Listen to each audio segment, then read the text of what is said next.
Oke. Jadi hari ini kita mau bahas tentang pengetahuan kuantitatif. Tapi kita lagi nunggu sebentar lagi, mungkin kita akan mulai bahas soal ya. Tadi sedang ada trouble. Oke. Nah, kita lanjutkan di sini soal nomor 2. Nah, untuk memudahkan mengerjakan soal, kita harus memahami dulu terkait rumus-rumusnya. Untuk memudahkan, ini kan koma ya. Kalau misalkan kita langsung yang kayak mengkuadratkan, itu akan memakan waktu. Jadi kita harus menggunakan rumus. Rumusnya apa? Ingat gak, kita tuh punya bentuk rumus kalau A kuadrat min B kuadrat itu sama dengan A plus B kali A min B. Nah, kita tuh punya rumus ini. Sehingga bentukan ini itu kan berarti A kuadrat min B kuadrat. Ya kan? Sehingga bisa kita uraikan menjadi seperti ini. Maka kita tulis dulu aja. Jadi A-nya itu adalah 6,655, sedangkan B-nya adalah 3,345. Kemudian kalau sudah bentukan ini, kita ganti dengan A plus B, A min B. Ditambah 756,2. Masih tetap. Kita masukkan 6,655 ditambah 3,345 dikali 6,655 dikurangi 3,345 ditambah 756,2 sisanya. Jadi bentukan yang seperti ini, daripada kita mengkuadratkan pusing sendiri, kita bisa mengubahnya menjadi seperti ini agar lebih mudah. Kalau sudah kita hitung, ini kalau dijumlah itu hasilnya 10. Kemudian kita kalikan dengan ini, hasilnya adalah 3,31. Lalu kita tambah dengan 756,2. Maka nanti dapat 789,3. Jadi jawabannya adalah A. Nah, itu adalah soal nomor 2. Buat teman-teman, kalau misalkan ada yang bingung, bisa langsung tanya aja. Kalau tidak ada, nanti kita lanjut ke soal berikutnya. Oke, ini ada soal tentang sudut. Biasanya kalau sudah lama nggak belajar, lupa materinya yang seperti apa. Oke, kita lanjut ya ke sudut.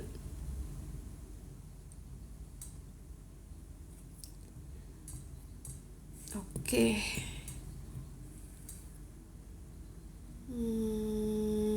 Nah, ini soalnya.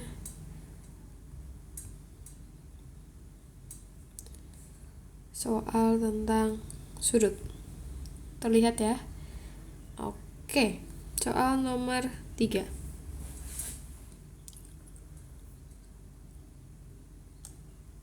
Jadi di sini ada gambaran sudut. Diketahui bahwa besar A2 itu adalah A2 tuh di sini ya. 4x plus 46.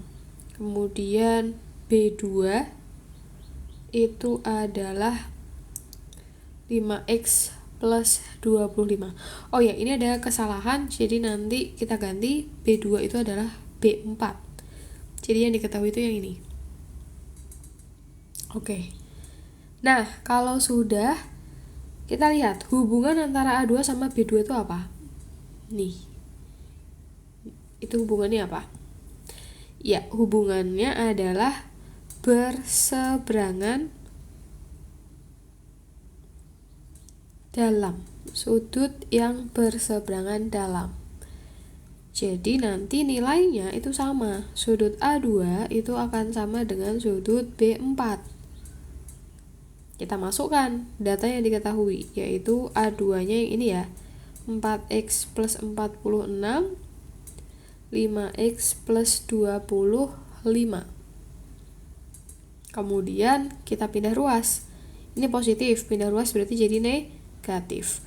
25 positif, pindah ruas jadi negatif. 5x masih tetap dikurangi 4x. Maka dapat x sama dengan 21.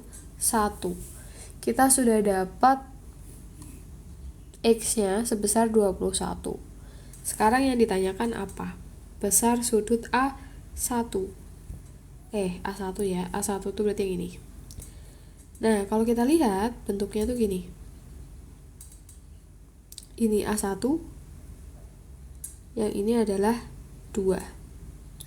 Ini bentuknya itu sama ketika ada gambar kayak gini.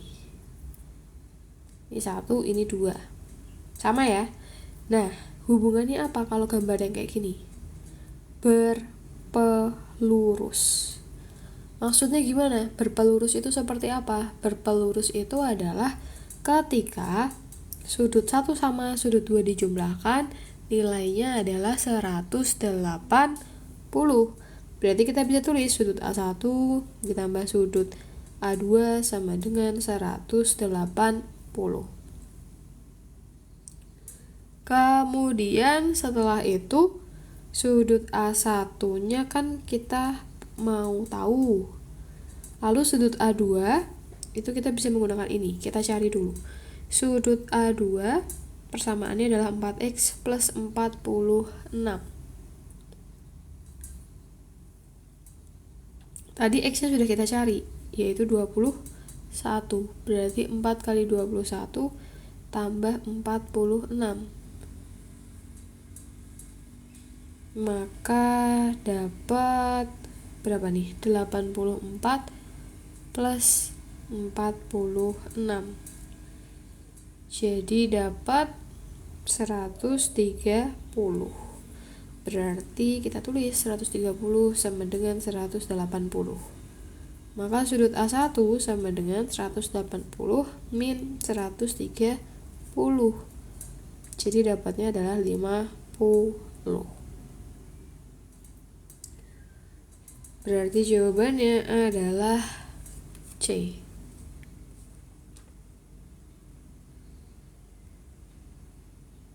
Oke, sampai situ paham ya?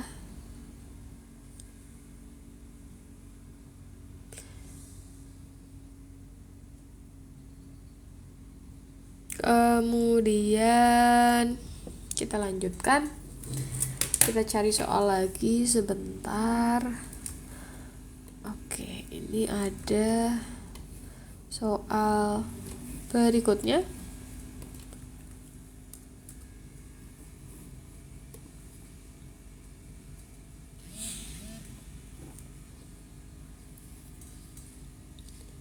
Soal keberapa? Keempat ya.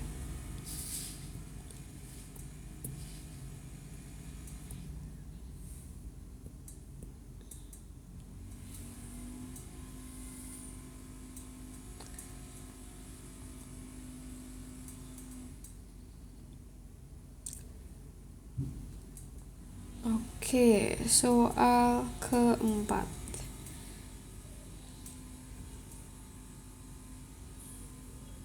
Kemudian kita baca, sebuah gelas berisi 120 ml susu coklat. Kemudian dia tumpah, jadi sisanya hanya 90. Oke, gelasnya keisi 120 ml. Lalu tersisa 90 ml. Kemudian persentase susu yang tumpah. Persentase susu yang tumpah.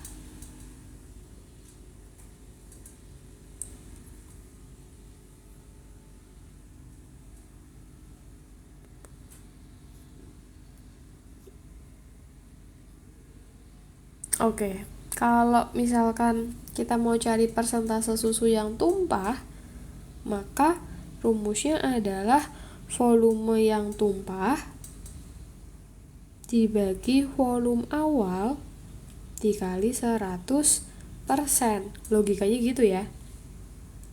Nah, berarti kita perlu tahu dulu yang tumpah itu volumenya berapa.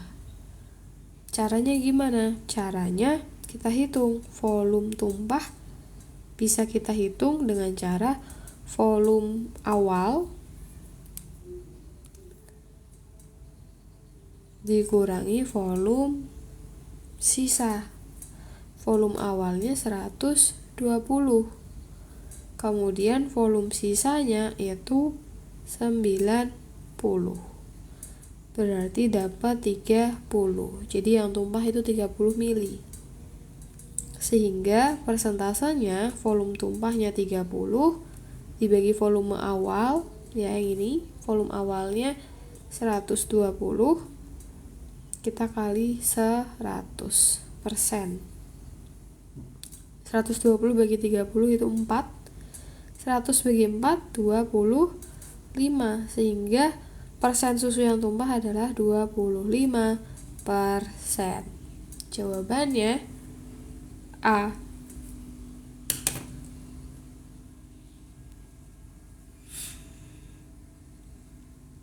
Kurang lebih seperti itu, paham ya?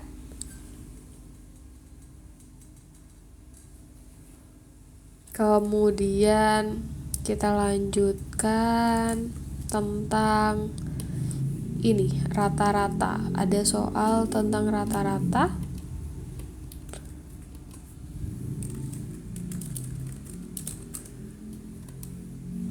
Oke, sebentar. Oke. Lanjut ke soal berikutnya.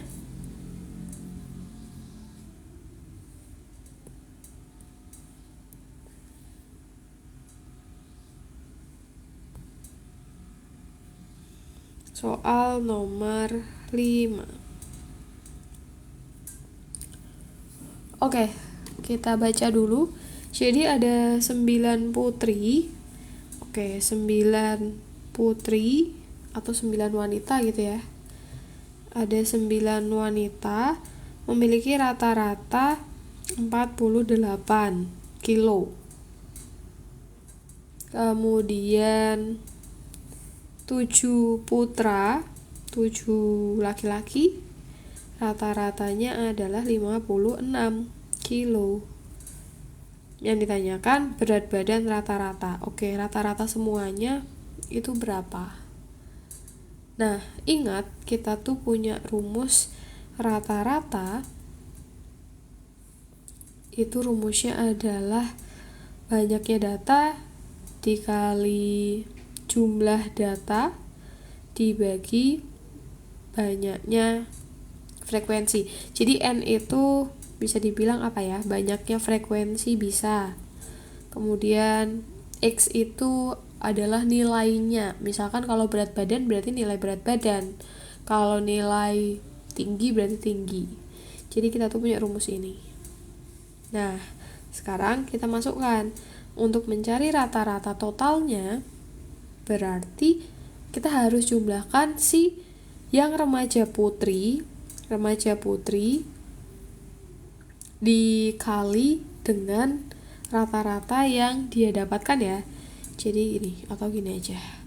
N putri, jumlah remaja putrinya dikalikan dengan rata-rata putri yang didapatkan ditambah N putra kali rata-rata putra dibagi jumlah putri ditambah jumlah putra.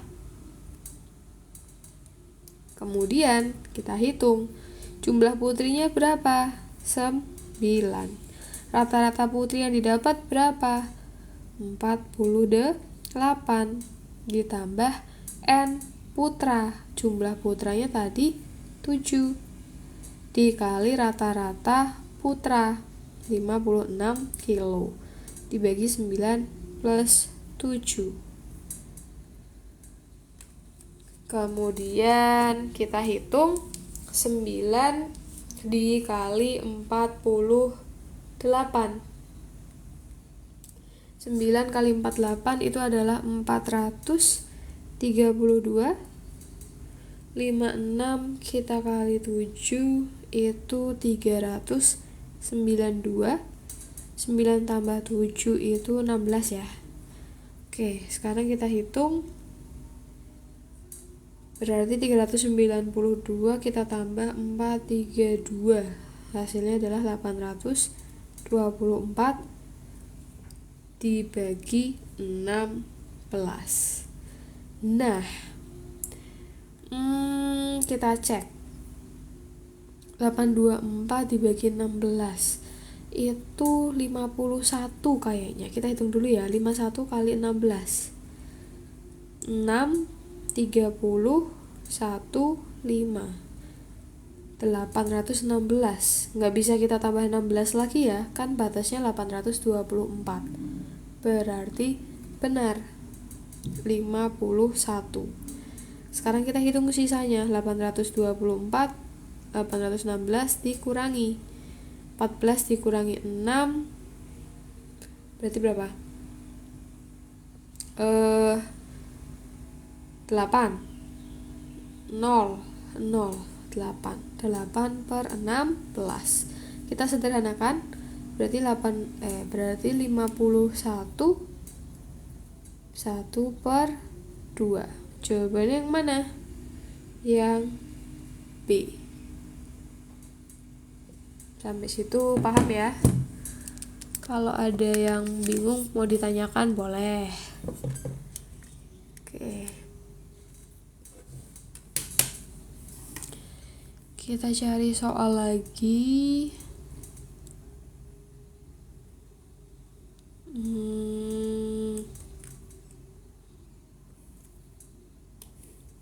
Oke, ini ada soal hitung-hitung lagi.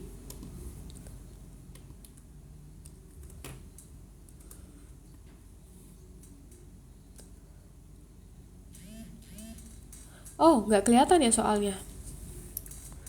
Oh, yang mana? Yang ini tapi udah selesai. Kelihatan nggak soalnya? Sudah? Oke, kelihatan. Oke, tadi ini ya. Ya ini adalah soal rata-rata. Mungkin yang telat masuk bisa dicek dulu, karena sebentar lagi kita ganti soal. Oke, next ya. Nanti ada rekamannya di ini, biasanya di YouTube ada. Oke, lanjut ya. Nomor berikutnya.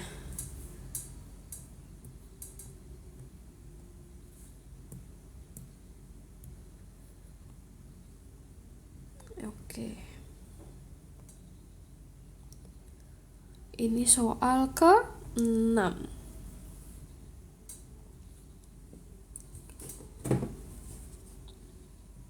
Soal ke-6 kita cek. Jadi di sini diketahui bahwa ada X-13. Kalau dikuadratkan itu nilainya 256. Nah, dari informasi tersebut manakah pernyataan yang bernilai benar? Nah, ini ada opsinya. Kita harus jeli lihat opsinya. Kalau kita lihat di sini kan X-31, sedangkan di sini masih bentuk kuadrat. Jadi kita ubah dulu biar sama. Sama dengan kalau pangkat dipindah ruas, itu berarti diakar. Logikanya seperti itu. Nah, sekarang kita cari nih. Akar 256 itu nilainya berapa? Akar 256 itu nilainya berapa? Kalau 15 kali 15 itu 225 ya. Kita coba 16. 16 kali 16. 6 kali 6 36. Ini 6 tambah 3 9. 6 tambah 1 256. Oke, berarti sesuai ya. Plus minus 16. Kenapa plus minus? Karena 16 kali 16 itu 256. Min 16 kali min 16 itu juga sama. Plus 256. Jadi kita tulis plus minus. Oke, kalau sudah berarti X min 13 sama dengan plus minus 16. Nah, kalau sudah di sini kan X min 31, di sini X min 13. Jadi kita ubah dulu.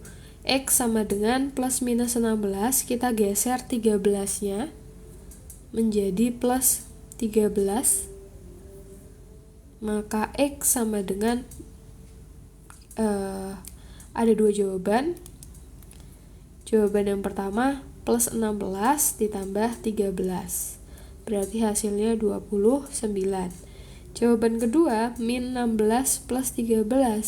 Jawabannya min 3. Lalu karena di sini yang diminta X min 31, artinya kita tambahkan ruas kiri dan kanan dengan min 31 menjadi X min 31 sama dengan, tadi kan kita udah dapat nih, yang satu nilainya 29, berarti 29 kita kurangi dengan 31. Lalu yang kedua X min 31 sama dengan min 3 min 31.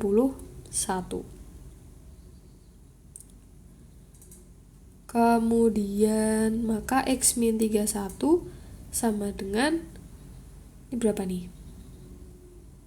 29 dikurangi 31, berarti min 2 ya? Min 2. Kemudian X min 31 sama dengan min 34. Artinya yang memungkinkan itu ada yang keempat sama ada yang kedua. Berarti jawabannya hanya 2 dan 4 saja yang benar. Oke, kurang lebih seperti itu. Oke, kita cari soal lagi.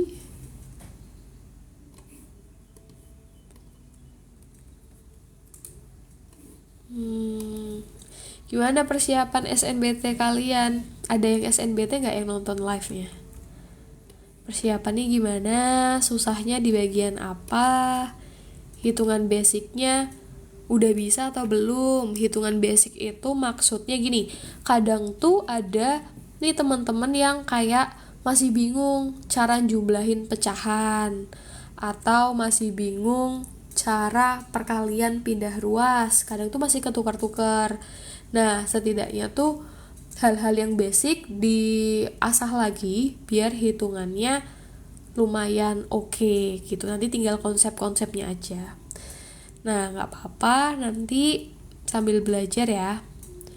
Oke, ini ada soal lagi. Nomor berikutnya kita masuk. Oke, tentang bilangan rasional.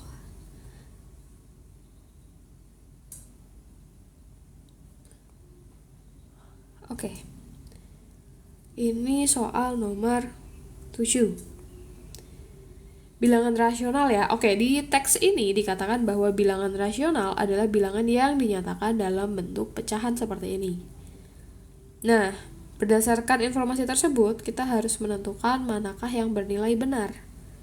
Dikatakan bahwa bentuk akar 0,64 merupakan bilangan rasional. Jadi, maksud soal ini gimana? Soal ini dimaksudkan kita tuh harus mengubah 0,64 biar keluar dari akar, dan bisa atau enggak dia ngebentuk pecahan. Kalau dia bisa membentuk pecahan, artinya itu rasional. Tapi kalau nggak bisa, ya berarti bukan rasional. Nah, sekarang kita cek.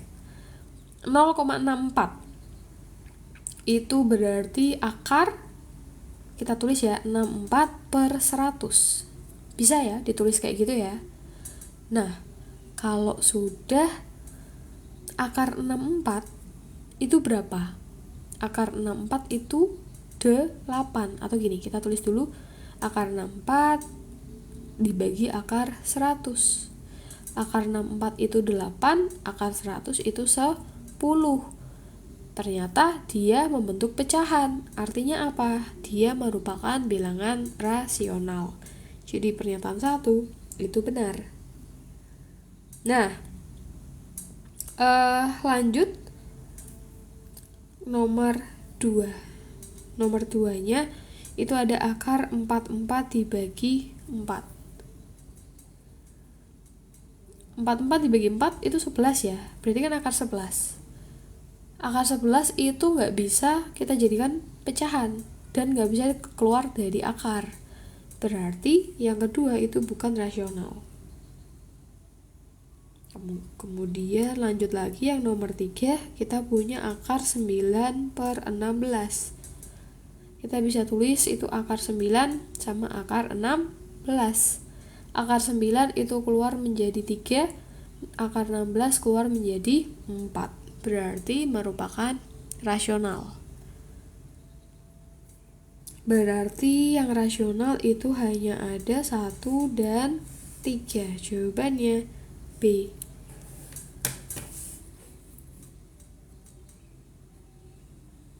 Sampai situ paham ya?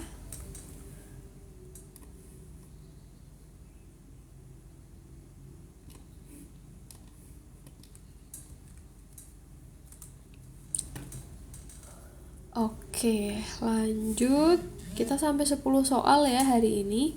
Harusnya tuh malam, cuman karena malam itu lagi nggak bisa untuk hari ini, jadi kita geser ke sore, tapi biasanya kita malam. Oke, mungkin akan terus ada live-nya sampai teman-teman semua pada SNBT. Oke. Ini nomor 8. Ini tentang matriks, masih ada yang ingat cara menghitung determinan matriks? Det itu determinan. Iya, live-nya setiap hari, Kak. Jadi, biasanya malam. Kita kan diinfoin di Instagram ataupun WhatsApp gitu buat infonya. Nah, biasanya tuh jam 9:30 malam. Tapi kali ini kita majuin ke sore gitu. Live-nya tiap hari. Oke, lanjut ya, determinan. Ingat, kalau kita punya matriks A, B, C, D. Kalau disuruh mencari determinannya, determinan dari matriks A, B, C, D, caranya adalah kita kali silang. A kali D dikurangi C kali E. C kali B. Nah, rumusnya kayak gitu. Berarti kalau kita coba kerjakan, determinan 2AB 4 min 5 sama 2 sama dengan determinan B 3 min 1 4A plus B. Kita hitung ya, berarti ini kalikan 2AB kali 2 dikurangi 4 kali min 5 sama dengan B kali 4A plus B dikurangi min 1. Oh ya, di soal ini tuh ada kesalahan. Jadi harusnya 3-nya kita ganti 4. Ini kita ganti 4. Min 1 kali 4. Kemudian kalau sudah, ini berarti 4AB. Ini min 20. Lalu ini B kali 4A itu adalah 4AB. Lalu B kali plus B menjadi plus B kuadrat dikurangi min 4. Maka 4AB min ketemu min jadi positif. 4AB plus B kuadrat plus 4. Kalau sudah, ini sama, bisa kita coret. Kemudian 20 ini pindah ruas jadi negatif B kuadrat. 16 sama dengan B kuadrat. Jadi B akar dari 16. Akar dari 16 berapa? Plus minus 4. Oke, berarti P-nya kita tahu bahwa B-nya itu berarti nilainya plus minus 4. Sedangkan Q-nya itu 4. Berarti pernyataan yang tepat apa? Pernyataan yang tepat adalah dadu, tidak dapat ditentukan hubungannya. Karena si B-nya itu nilainya plus minus 4, bukan hanya satu nilai. Oke, sampai situ aman ya. Oke, cari soal lagi, tunggu sebentar. Oh, ini ada nih. Masih ingat kilo hubungan antar apa berarti ya? Berat, satuan berat.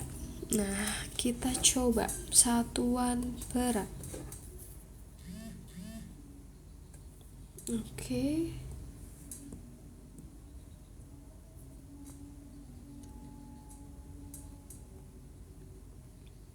Ini nomor 9. Oke, soal nomor 9. Di sebuah toko telur terdapat sejumlah kotak telur jenis 1 sampai jenis kedua. Untuk jenis 1, beratnya 4 pon. Oke, jenis 1 beratnya 4 pon. Jenis kedua 5 ons. Kemudian manakah hubungan kuantitas? Oke, di sini P-nya kita harus hitung P-nya dulu untuk bisa membandingkan si Q-nya. Jadi untuk yang P itu dikatakan 8 kotak telur jenis 1. Kotak telur jenis 1-nya itu ada 8. Kotak telur jenis 2-nya ada 18. Oke, tadi di kotak pertama itu beratnya 4 pon. Artinya gimana? Artinya itu kita nanti menjumlahkan kotak 1 dengan kotak kedua. Kotak 1 jumlahnya 8, beratnya 4 pon. Oh ya, ini satuannya kilo ya. Nah, berarti satuannya harus kita ubah ke kilo semua. 1 pon itu setengah kilo. 1 ons itu 0,1 kilo. Berarti langsung saja, tadi kan 4 pon, berarti kita ubah ke kilo, berarti kita kali dengan setengah, ditambah jumlah yang kedua itu 18, dikali beratnya yaitu 5, kali 0,1. Ini satuannya kilo semua nih, udah. Kemudian coret ya. Berarti 2 kali 1 2 kali 8 16. 18 kali 5. Nah, ini 0,1 biar lebih mudah ngitungnya, 1/10. Coret sama ini 2. Coret sama ini 9. Jadi 16 plus 9. Hasilnya berapa? 25. Berarti P-nya itu nilainya 25. Jadi hubungan sama Q apa? Hubungannya adalah P sama dengan Q. Lanjut lagi.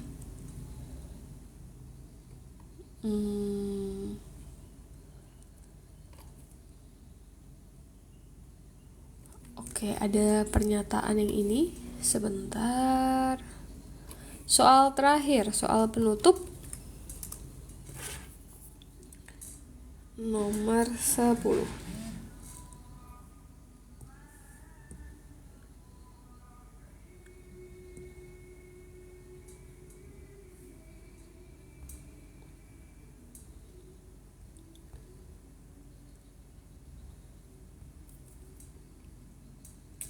Oke, soal nomor 10. Yang ditanyakan adalah berapa harga laptop A. Ada 2 pernyataan. Pernyataan pertama, harga 2 buah laptop A itu 11.560. Kalau kamu sudah tahu harga 2 laptop itu 11.560.000, berarti kamu bisa menentukan harga 1 laptop A nggak? Bisa. Caranya gimana? Ya berarti dengan tinggal dibagi 2 aja kan? Bagi 2. Jadi 5.780.000. Berarti pernyataan 1 aja itu bisa membuat kita menghitung harga laptop A. Kemudian lanjut lagi. Kalau yang pernyataan kedua, harga laptop A, jika mendapatkan diskon sebesar 10% adalah 5.202.000. Oke, logika diskon. Logika diskon itu gimana? Jadi kalau kita bisa tulis harga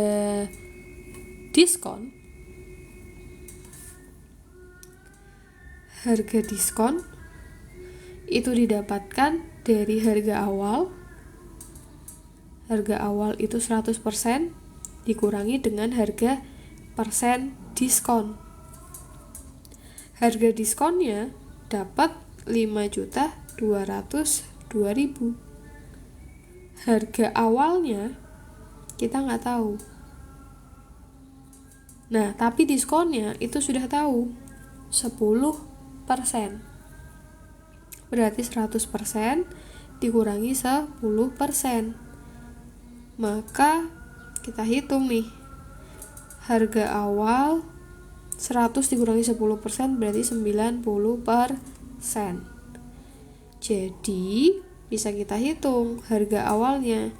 Ini kan perkalian ya sama harga awal. Berarti kalau pindah ruas menjadi pembagian, 90% sama dengan harga awal. Maka nanti tinggal dihitung 5.202.000 bagi 90/100 sama dengan harga awal.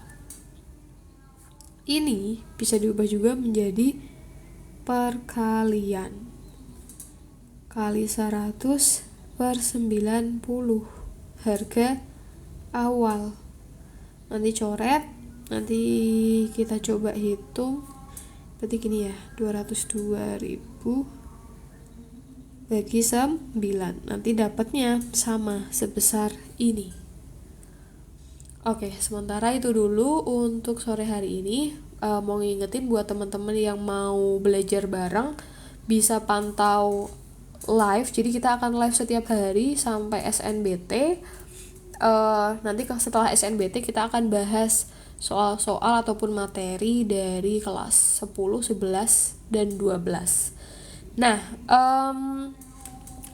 biasanya kita live jam 9:30, cuman karena hari ini maju jadi sore.